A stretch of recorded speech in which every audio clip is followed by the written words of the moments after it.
There is a version of you that nobody sees, not your closest friends, not your family, and most of the time, not even you. It doesn't show up in how you dress or how you speak. It doesn't announce itself in conversations, but it is there, quietly, constantly, shaping every choice you make, every relationship you enter, every fear that stops you in your tracks. Carl Jung called this hidden dimension of the psyche the shadow, not a metaphor for evil, not a symbol of weakness, but a living, dynamic part of your psychology that holds everything you have refused to acknowledge about yourself. The insecurities you've buried, the anger you've swallowed, the desires you've judged, the grief you never allowed, the parts of you that didn't fit the image you needed to project to the world. Most people never look there, and that is precisely why those parts run their lives. Here's what's worth sitting with. You can be a fully functioning adult, educated, successful, well-spoken, and still be making your most important decisions from the unconscious floor of your mind. Your reactions in arguments, the partners you're drawn to, the way you shrink in certain rooms, the way you overreach in others, the sabotage that arrives just when things are going well. These are not accidents. They are the fingerprints of an unexamined shadow. Jung's insight wasn't simply about identifying this darker layer of the self. It was about what happens when you finally turn toward it. Because the shadow doesn't lose power when you fight it. It doesn't shrink when you pretend it isn't there. It only loses its grip when you bring it into awareness, when you stop running and start looking. What this means in practical terms is significant. When your shadow is unexamined, other people can reach you in ways you don't understand. They can trigger you, manipulate you, diminish you, not always intentionally but always effectively, because they are pressing on wounds you've never cleaned. The moment you heal those wounds, that access is gone. Nobody can pull strings you've already untangled. This is not a comfortable process. It requires an honesty that most people spend their lives avoiding. It asks you to sit with shame, acknowledge anger, recognize patterns you'd rather dismiss as bad luck or other people's fault. But on the other side of that discomfort is something that cannot be faked or bought or inherited from someone else: genuine self-possession. This video walks through exactly how the shadow controls your life, what keeps it in place, and what it actually looks like to dismantle its influence and reclaim your own authority. Not through toxic positivity, not through willpower, but through the only thing that actually works: making the unconscious conscious, ready to break free from what's been holding you back. Comment this now: I'm ready to claim my freedom. The shadow is the hidden operator. When you observe yourself honestly, without the usual filters of self-justification, something becomes uncomfortable quickly. A great deal of what you do automatically. You react before you think. You feel things before you understand them. You repeat patterns you swore you'd broken. And when someone asks why, the honest answer is, you're not entirely sure. That gap between your behavior and your understanding of it is where the shadow lives. Jung described the shadow as the unconscious portion of the personality, the storehouse of everything the conscious mind has rejected, suppressed, or simply never gotten around to examining. It forms early. Society tells you certain emotions are unacceptable, so you push them down. Your environment rewards certain behaviors and punishes others, so you build an identity around the acceptable ones and bury the rest. The buried material doesn't disappear. It collects. Over years, that collection becomes substantial, and it starts to operate on its own terms. Consider the moments in your life that feel most out of your control. The irrational anger at a passing comment, the jealousy that flares up despite your best intentions, the compulsion to undermine your own progress just when things start moving. These aren't character flaws in the way we typically use that phrase. They're messages from a part of yourself that has been waiting for attention. The shadow speaks through symptoms when it can't speak directly. What makes this particularly significant is that the shadow doesn't just affect your internal experience, it broadcasts itself externally. Your unresolved patterns are visible to others even when they're invisible to you.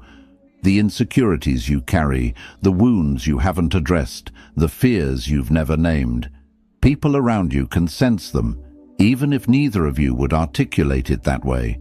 And because humans are skilled at finding and using leverage, even unconsciously, those patterns become access points. Marcus Aurelius wrote, "You have power over your mind, not outside events. Realize this, and you will find strength." The shadow works against this principle directly. When it operates unexamined, the outside world becomes enormously powerful over your inner state, because your unhealed places are always reacting to stimuli before your conscious mind has a chance to weigh in. Every trigger is a proof of the shadow's reach. Every automatic response is evidence that something inside is still running the show without your input. This is the essential problem. You cannot master what you haven't acknowledged. You can work on your habits, your skills, your discipline, and those things matter. But as long as there is a portion of your psychology operating in the dark, your self-mastery has a ceiling. The shadow will find the gaps. Recognizing this is the first real act of psychological sovereignty.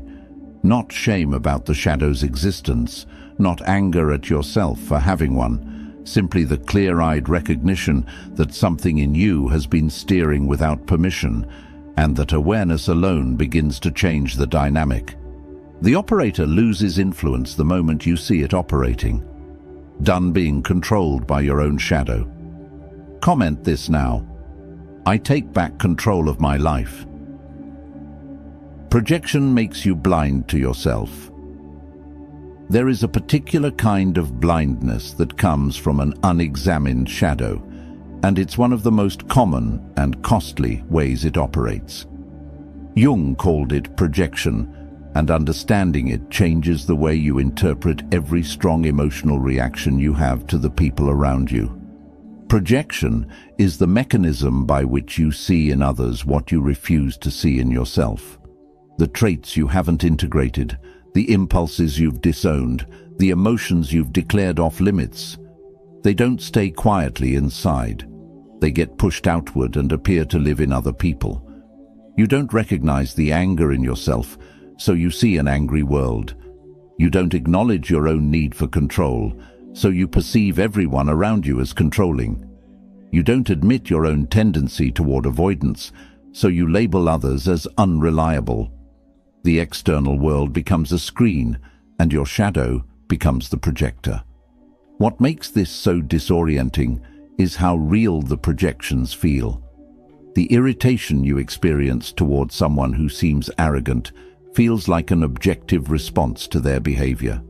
The contempt you feel for someone's laziness feels like a reasonable judgment. There's no internal signal telling you that what you're responding to is partly your own material coming back at you from the outside. It just feels like reality. Jung made this uncomfortably clear. The things that irritate us most strongly in others are often the very things we haven't confronted in ourselves. This isn't always the case. Some people genuinely are arrogant, genuinely are unreliable. But the intensity of your reaction, the way it follows you from one person to the next, the way certain types always seem to find you, that's the shadow's signature. Real perception of someone else's flaws doesn't have that charged quality. Projection does. In relationships, this becomes particularly destructive. When you carry unprocessed fear of abandonment, you don't just worry about being abandoned. You read abandonment into neutral behavior. A partner who needs space becomes threatening. Silence becomes rejection. An ordinary disagreement becomes confirmation that you were never truly loved. you aren't responding to what's actually happening. You're responding to the story your shadow is telling about what's happening, and you're creating conflict and distance and pain, not because of what the other person did, but because of what you haven't yet faced. Epictetus wrote, "Men are disturbed not by the things which happen, but by the opinions about the things." Projection is exactly this, the opinion formed by your shadow rather than the thing itself. Your response to someone's words or actions is filtered through every unacknowledged wound, every unexamined belief, every piece of yourself you've refused to look at. Remove those filters, and your perception clears. The distortions fall away. You see people as they are rather than as your shadow needs them to be. Reclaiming this clarity is not about eliminating emotional responses to others. It's about developing the honesty to ask, in moments of strong reaction, what is this showing me about myself? Not as self-punishment, not as a way of dismissing genuine problems in others, but as a practice of looking inward first. Every time you do that, you recover a piece of your perception that the shadow had claimed. And with clearer perception comes cleaner choice. You can respond to what's real rather than react to what you're projecting. When projection stops, manipulation loses much of its power. You can no longer be triggered into reactions based on false readings of a situation. You can no longer be pushed into patterns by people who have learned which wounds to press. You see clearly, and in that clarity, you are considerably harder to move, ready to stop blaming others and take full responsibility for your life. Comment this now. I own my feelings, not blame. Fear is the chain that holds the shadow in place. Of all the ways the shadow asserts its influence, fear is the most efficient. It doesn't need to manufacture elaborate situations or complex triggers. It simply makes you hesitate, comply, shrink, or avoid. And in that moment of hesitation, the shadow consolidates its hold. Fear in the context of the shadow is almost never about genuine physical danger. It's the fear of judgment, of rejection, of being seen clearly and found lacking. Fear of standing alone. Fear of expressing something true and having it dismissed. Fear of reaching for something and failing in front of others.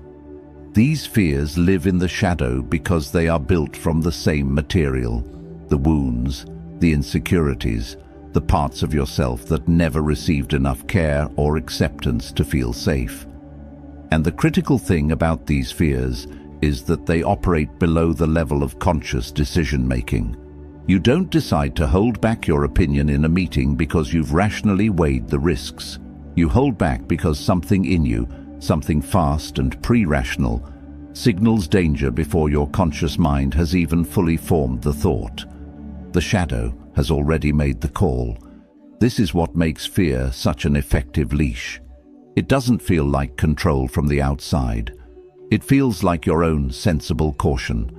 It feels like reading the room correctly, being realistic, knowing your limits.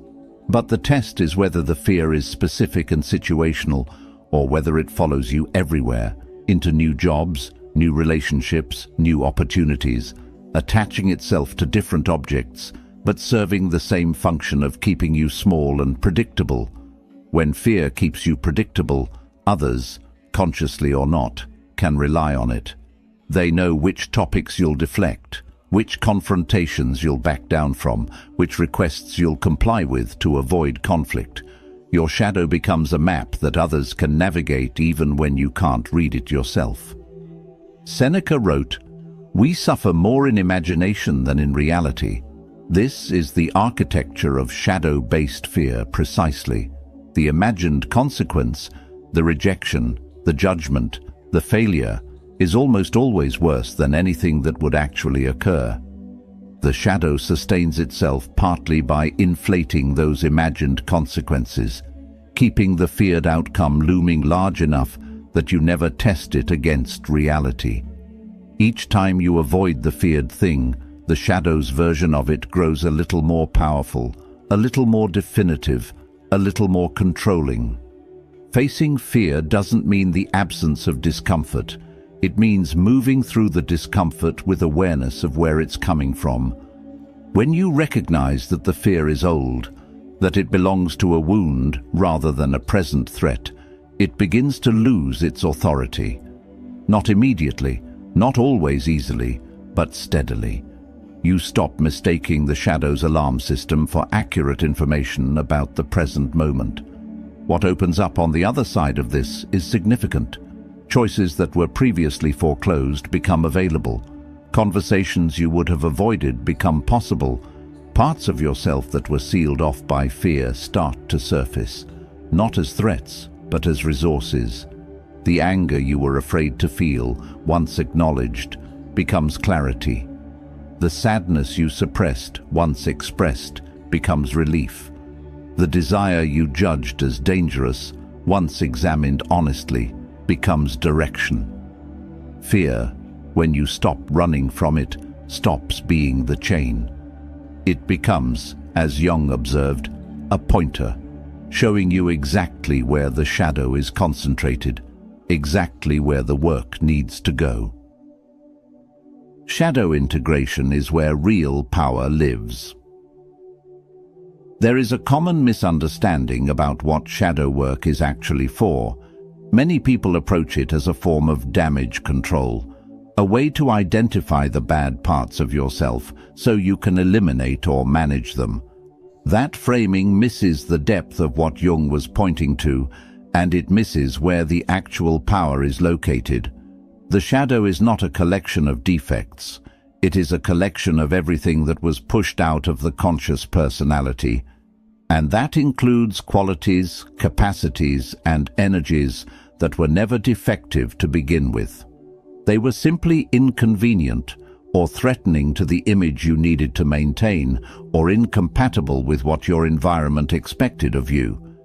Ambition that was labeled as selfishness, assertiveness that was labeled as aggression, sensitivity that was labeled as weakness, creativity that was labeled as impractical. These aren't flaws.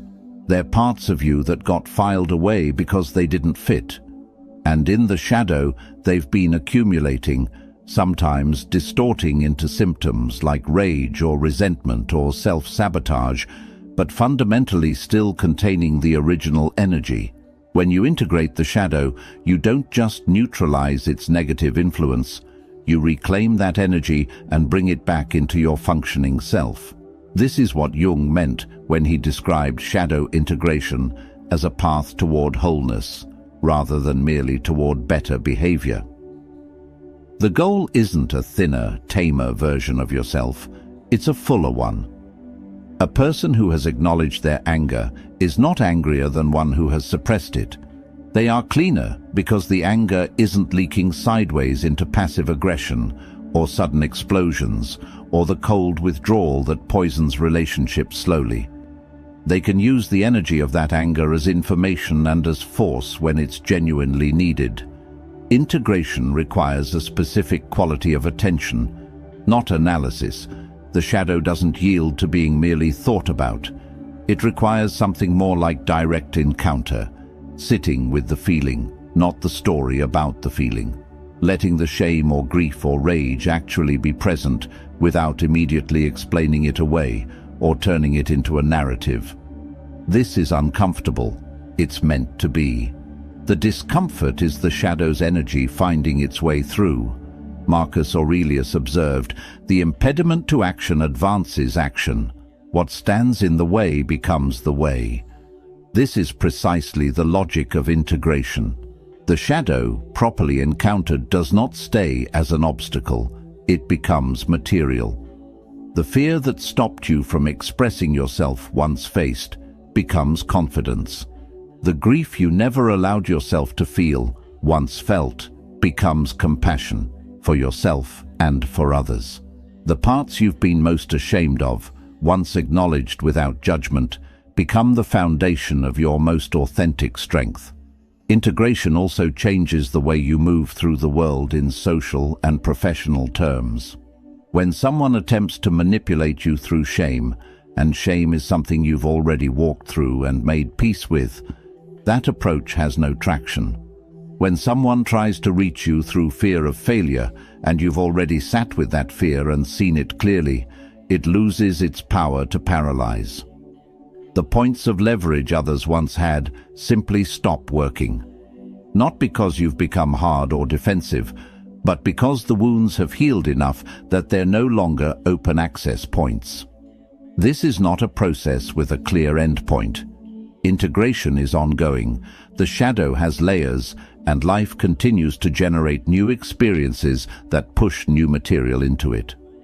But each stage of genuine integration makes you more coherent, more recognizable to yourself, more capable of acting from your actual values rather than from fear or compulsion. The accumulated effect of this work is what sovereignty actually looks like. Not the performance of confidence, but the quiet solidity of someone who knows themselves, ready to stop hiding from your darkness and use it as fuel. Comment this now: I turn my darkness into power. Self-awareness is the practice, not the destination. There is a version of self-awareness that functions as decoration, the vocabulary of introspection used to signal sophistication without doing the actual work. Knowing the terminology, identifying the patterns in others, speaking fluently about trauma and triggers while remaining essentially unchanged. This is the shadow's most elegant trick, turning the tools of awareness into another layer of avoidance. Real self-awareness is not comfortable and it's not static.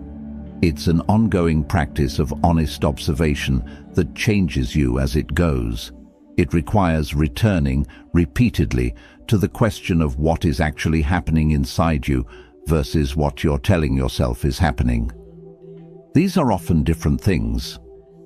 The practice begins with something simple but demanding: the pause. In the moment when a strong emotion surfaces, when you feel the heat of irritation, the tightening of anxiety, the sting of shame, instead of following the automatic response, you stop and look. What is this? Where is it coming from? Is it proportionate to what just happened, or is it reaching back into something older? That pause is the insertion point of consciousness into a process that previously ran entirely on its own. Over time, consistent practice with that pause builds something substantial. You begin to map your own interior. You learn which situations reliably produce which reactions, and you start to see the underlying structure, the wound beneath the trigger, the fear beneath the anger, the longing beneath the resentment. This mapping is not abstract. It's felt knowledge, earned by actually staying present with difficult internal states rather than immediately moving to manage or distract from them. Epictetus wrote, "First say to yourself what you would be, and then do what you have to do." Self-awareness in the context of shadow work is exactly this: determining what you actually are before deciding how to act. Not what you wish you were, not what you perform in public, but what is genuinely present in you in this moment. That honesty is the precondition for any real change. Without it, you are adjusting the surface while the structure underneath remains intact.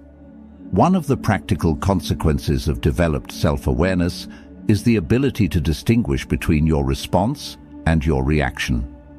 A reaction is automatic. It comes from the shadow's programming, from old wounds and unexamined beliefs, and it often overshoots the present situation because it's partially addressed at the past. A response is conscious. It emerges from your actual assessment of the present moment, informed by but not enslaved to your emotional history.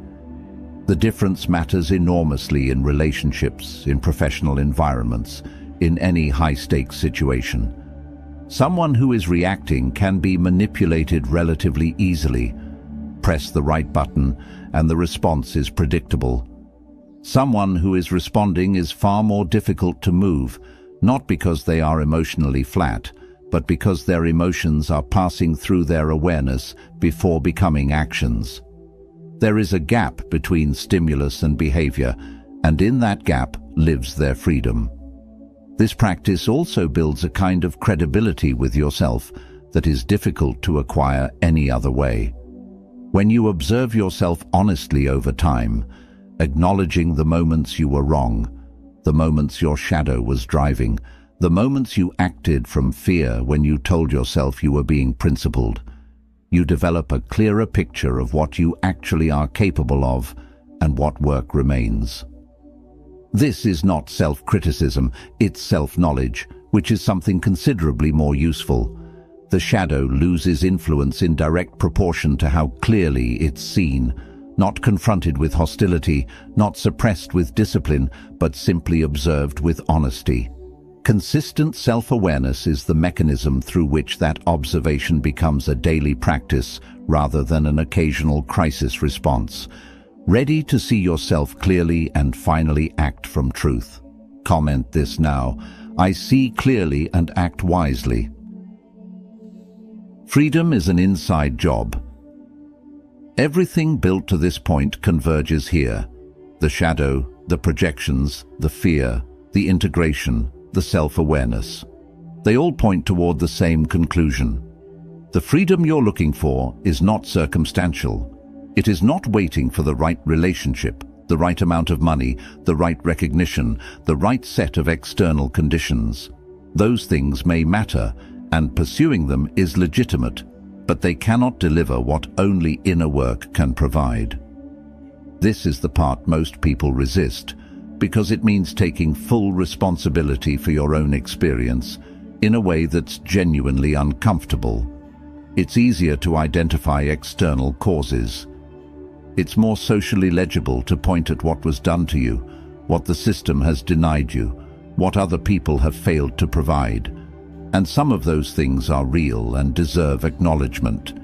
But even when external causes are real, the inner response to them, the meaning you make, the patterns you build, the walls you construct, those are yours, and they remain yours to examine and change.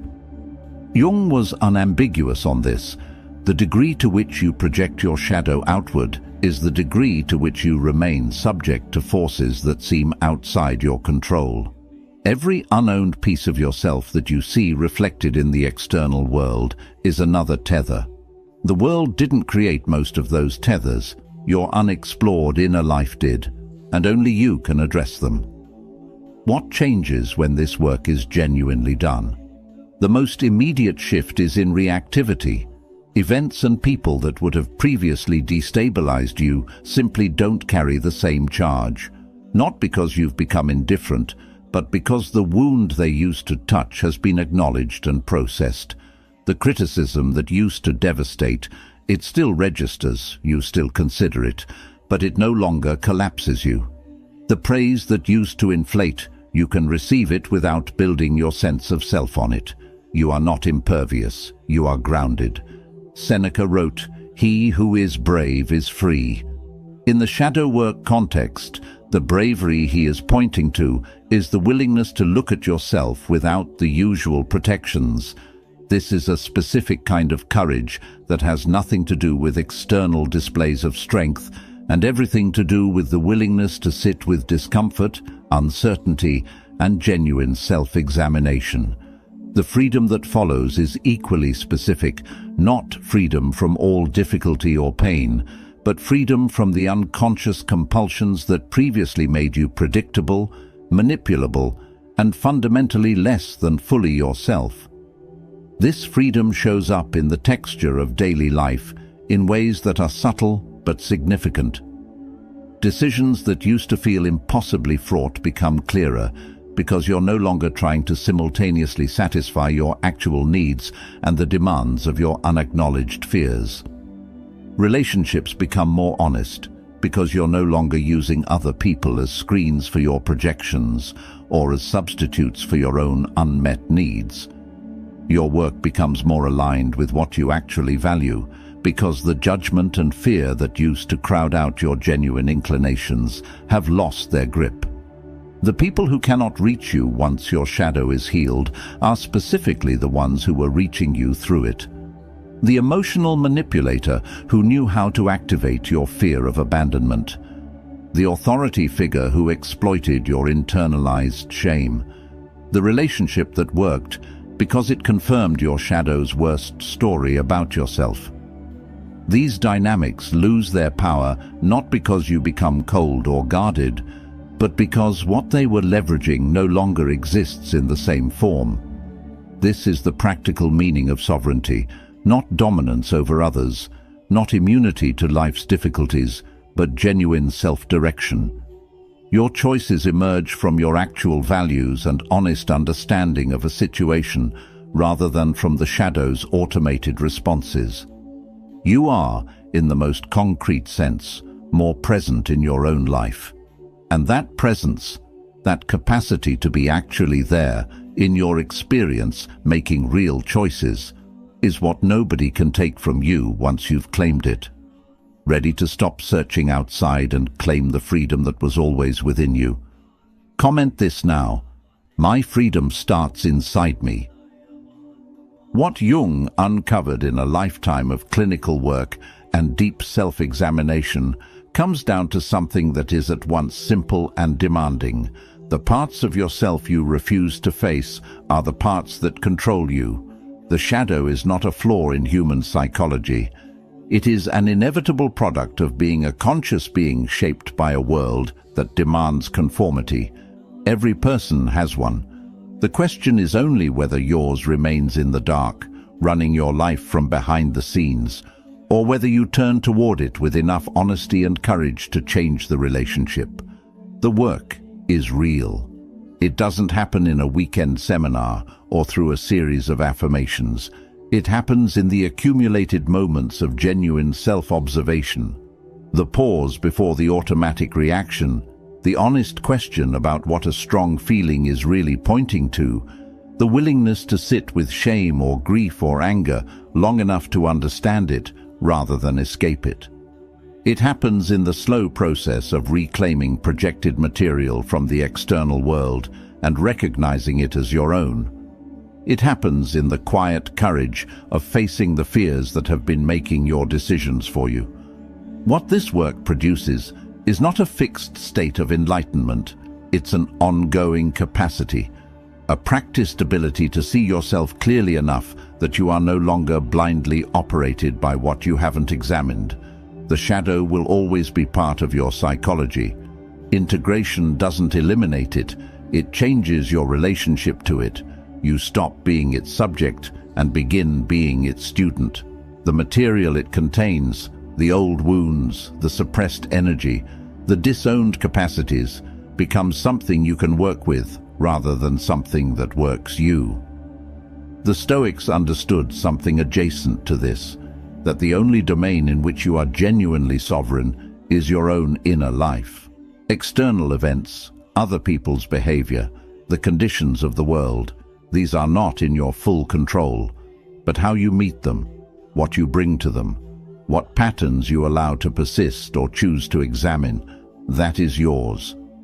The shadow, unhealed, narrows that sovereign territory considerably.